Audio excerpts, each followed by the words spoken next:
The concave mirrors used in some reflecting telescopes can suffer from spherical aberration. Draw a diagram to show what is meant by spherical aberration when produced by a concave mirror. So, first of all, we need to draw our concave mirror. It's going to be spherical in shape, which is going to be the source of this aberration. So let's get that curve first of all. Now, I've done my best to make this as circular as possible, but that's the shape of lens that would cause this effect. Now, what we need to draw is a set of parallel light rays that come in towards the reflecting surface. So those are the rays that are moving towards the mirror. And what you should then draw is those rays reflecting off of the surface and focusing at different points. The rays that hit closer to the principal axis will focus further away from the mirror.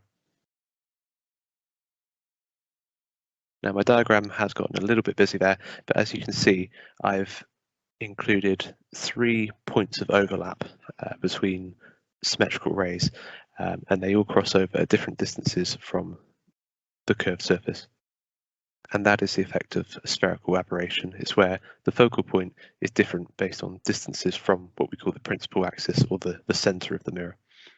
So for this question, you'll get 1 mark for drawing the focal points at different positions. And for the second mark, you need to make sure that rays which are further away from the principal axis are focusing closer to the mirror, and rays which are closer to the principal axis are focusing further away from the mirror. So 2 marks there. The International Ultraviolet Explorer, or IUE, and the Gran Telescopio Canarias, GTC, are 2 examples of reflecting telescopes. Table 1 summarizes some of the properties of the 2 telescopes. Now we've got this table here for the IUE and the GTC. It identifies objective diameter, location, spectrum detected, and typical wavelengths detected, and we're going to use those later on in the question. As you can see, it's a 6-mark question, so we're going to need to call back on this data. Compare the 2 telescopes in terms of their location, collecting power, and minimum angular resolution. Include calculations to support your comparisons.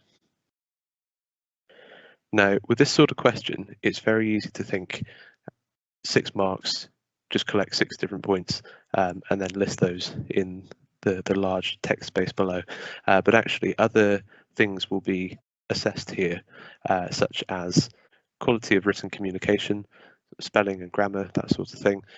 So you need to have a sufficient number of points, but also it needs to be structured in the correct way.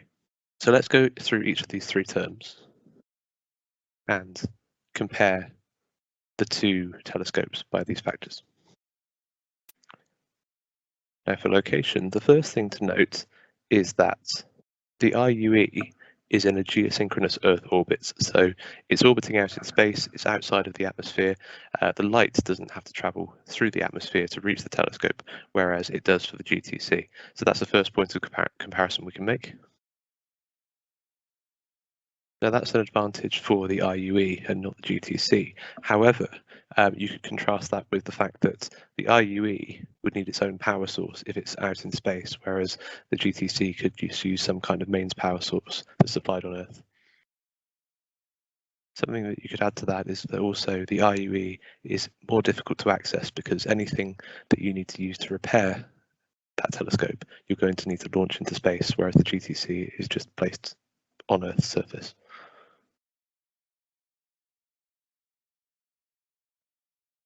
Now, before we write down an answer for collecting power, let's just have a look at the table again to see which values we can use.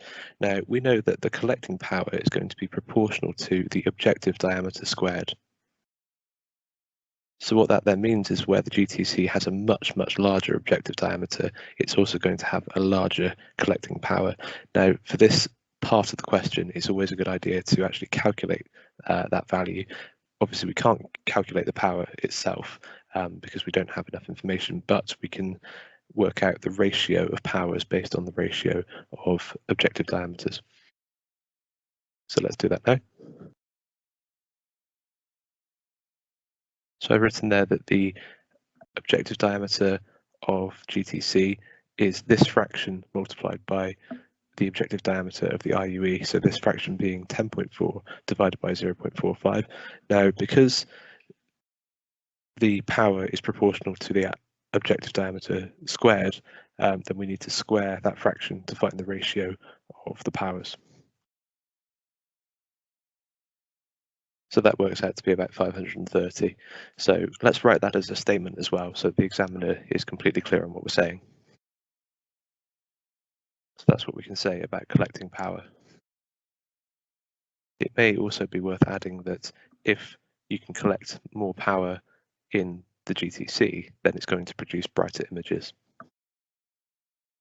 Now, the last thing to talk about is the minimum angular resolution.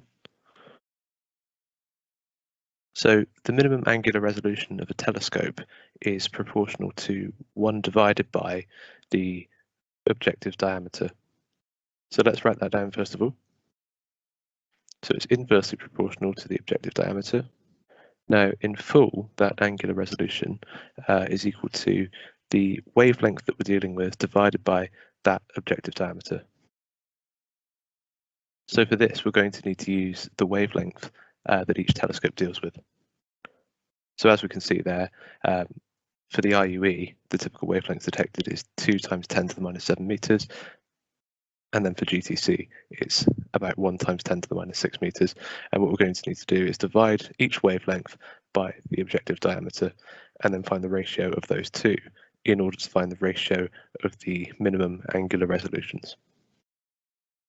So this is the ratio that we're interested in. We're dividing the minimum angular resolution of the IUE by the minimum angular resolution of the GTC. So let's substitute in the lambda over d's first of all. Now we've got fractions over fractions there. So let's just make this fraction look a little bit nicer before we substitute the values in. And then it's just a case of substituting those values in. So we end up with about 4.6.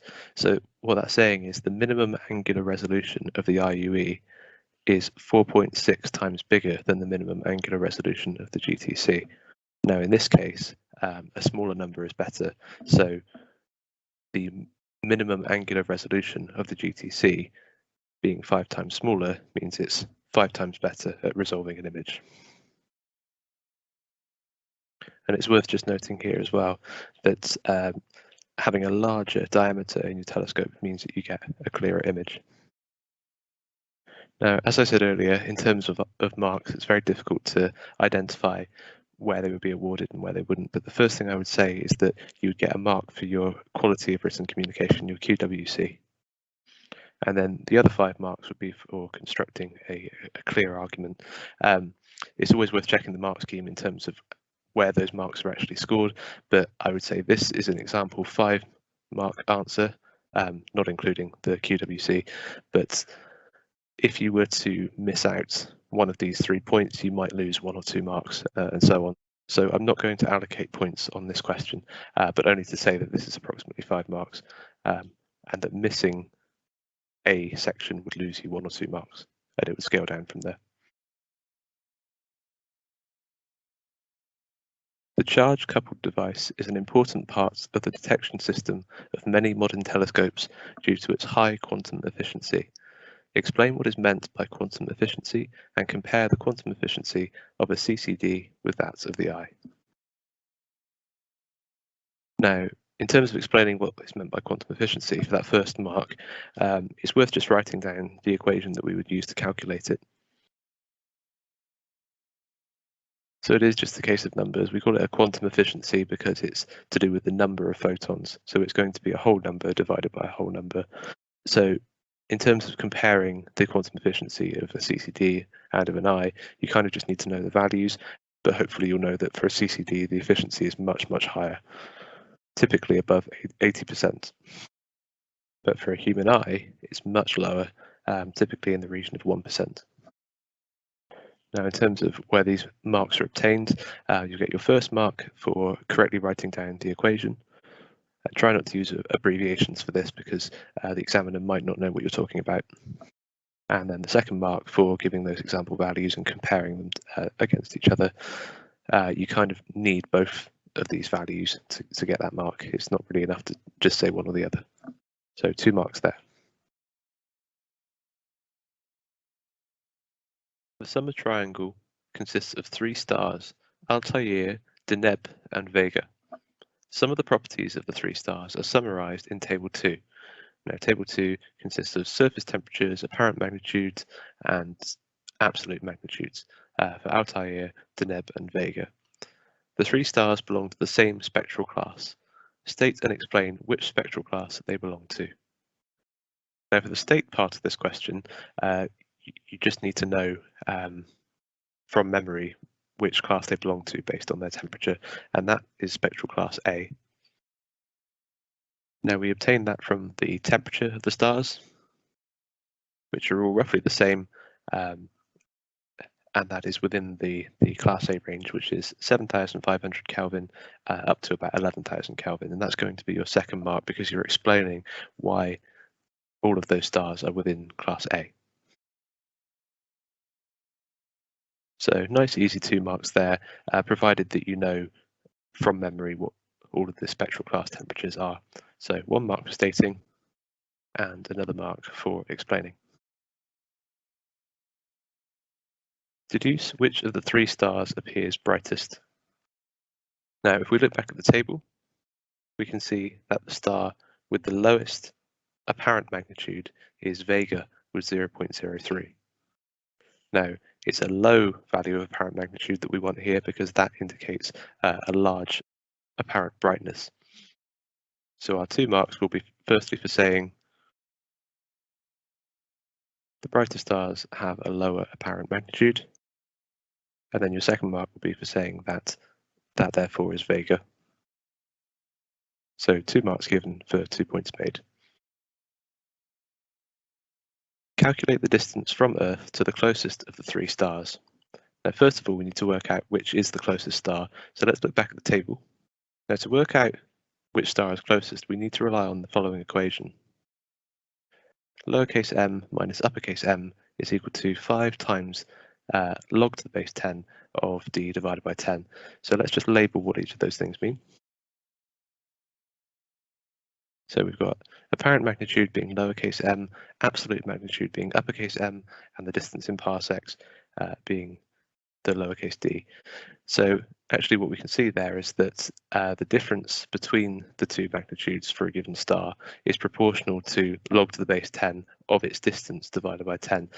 So whichever star is the furthest away will have the largest value of log to the base 10 of d divided by 10, and will therefore have the most positive value of lowercase m minus uppercase m. However, we want the most negative value of lowercase m minus uppercase m because that will give the smallest distance, therefore the closest star.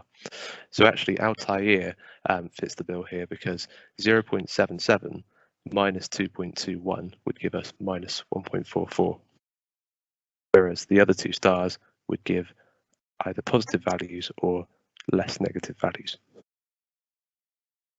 So Altair wins in that respect. So let's make our calculations for Altair. Now let's use that equation again, but make sure that we state it in the calculation first so the examiner knows what we're talking about. So first things first, let's make our substitutions for m. We know that lowercase m minus uppercase m is equal to minus 1.44. And that's equal to the right-hand side of that equation. Now, before we go messing around with that log too much, let's divide both sides of this equation by 5 so that the log to base 10 is on its own. Now, what this equation is telling us is that 10 to the power of this fraction on the left is equal to d divided by 10. That's what the log means. So let's rearrange this equation to put it into a power format so that we can get d on its own. And then the last thing to do is to multiply both sides by 10 so that we've got d on its own. So that gives us an answer of 5.152 parsecs. What we're going to do is round that to 2 significant figures because we're given 0.77 as the apparent magnitude of Altair, which is to 2 significant figures, and that's the least precise value that we're given. Now, in terms of mark allocation, it's worth at the top of the question just saying that Altair is the closest because its value of m minus m is the most negative. We did say that up by the table earlier on, but it's worth just stating that in the question so the examiner can see it nice and clearly. The second mark is going to be for correctly calculating the m minus m value, so that minus 1.44. And then the third mark is going to be for correctly getting 5.2 parsecs as the answer. So 3 marks there. Deduce which of the 3 stars is the largest. Now, in terms of size of stars, it's worth first of all writing down an equation relating power to surface area and temperature, because if we can work out which star has a larger surface area, we'll therefore be able to deduce which one is the largest.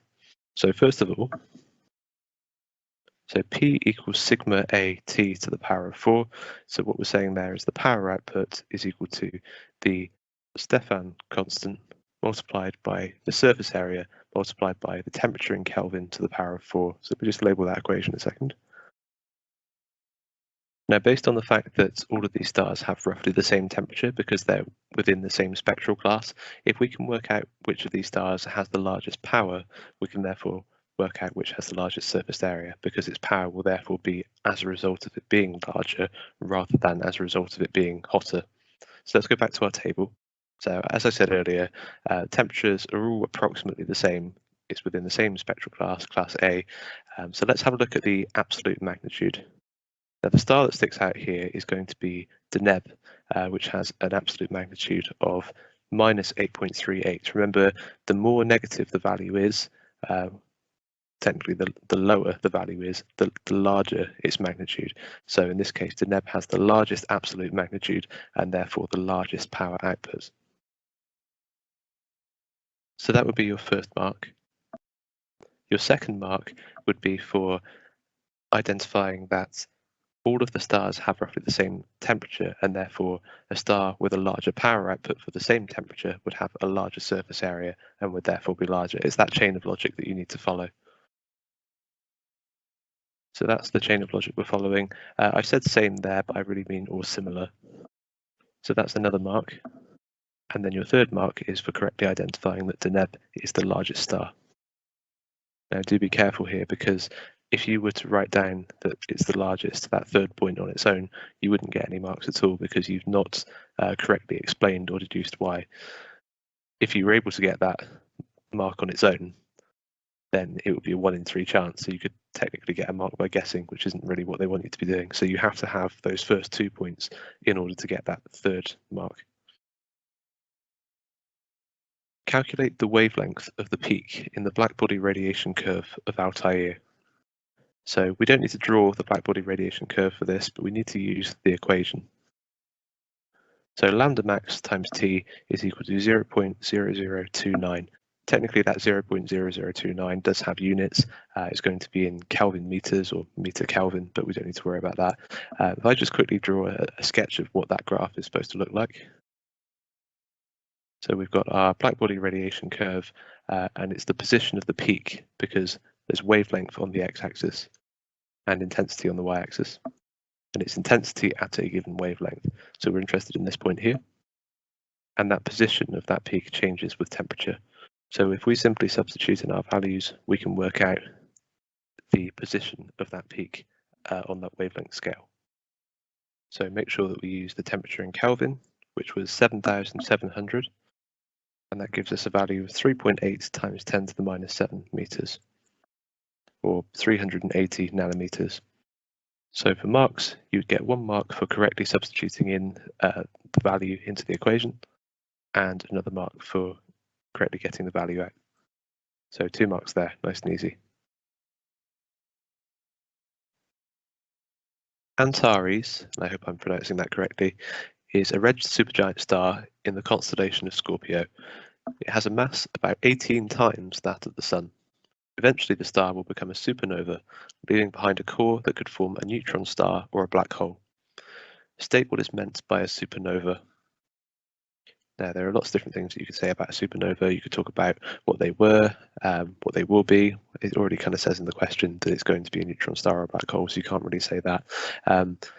Something that we can use to generalize all supernovas to, though, is an object that produces a rapid increase in brightness. Now, this is a state question, so you literally just need to have that piece of information locked away somewhere that you can just access and use. So nice easy mark there to start with. States the defining properties of a neutron star. Now, as obvious as this sounds, one of the points that you can make is that it is just made entirely of neutrons. You might want to say neutrons only, indicating that there are no protons or electrons there, but that would be your first mark. Your second mark would be for talking about the density of the neutron star. It would be quite risky to talk about the gravitational field strength and this idea that things could become spaghettified if they get too close to the surface and so on. It's better to just stick with the density argument because that is kind of what makes neutron stars quite unique. And that's your second mark. Again, it's another state question, so you just need to know those 2 points. To become a black hole, it is likely that the core would have to have a mass at least twice that of the Sun. Calculate the Schwarzschild radius of a black hole with a mass twice that of the Sun. Now let's first of all write down the equation for the Schwarzschild radius. So there it is. We don't need to write down how we obtain that equation, where we get it from, how it's derived, but let's just put the labels on anyway. So those are our meanings of our symbols. You can see there that where the gravitational constant and the speed of light are both constant values, the Schwarzschild radius is actually proportional to the mass of the black hole. Now, to input the mass of that black hole, we just need to use double the mass of the Sun as stated in the question. So the Sun's mass being 1.99 times 10 to the power of 30 kilograms. So let's substitute our values into the equation. So we end up with 5,899.2 meters, so about 5.9 kilometers there. Let's put that into the box.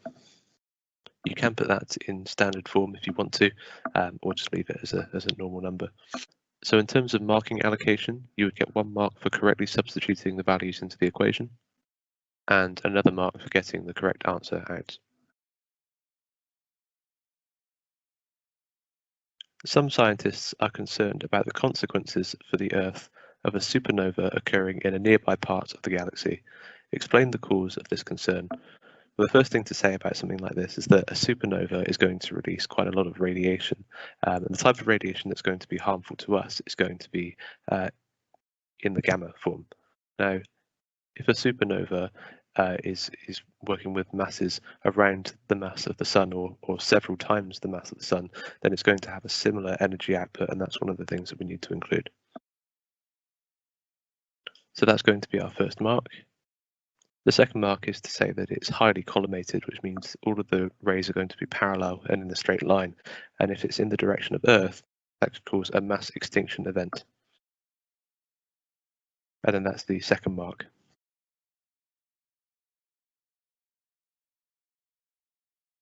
In 1999, a planet was discovered orbiting a star in the constellation of Pegasus. State one reason why it is difficult to make a direct observation of this planet. Now, it's quite easy to see the planets that orbit the Sun because they're quite nearby. And that's actually the first point that we're going to make.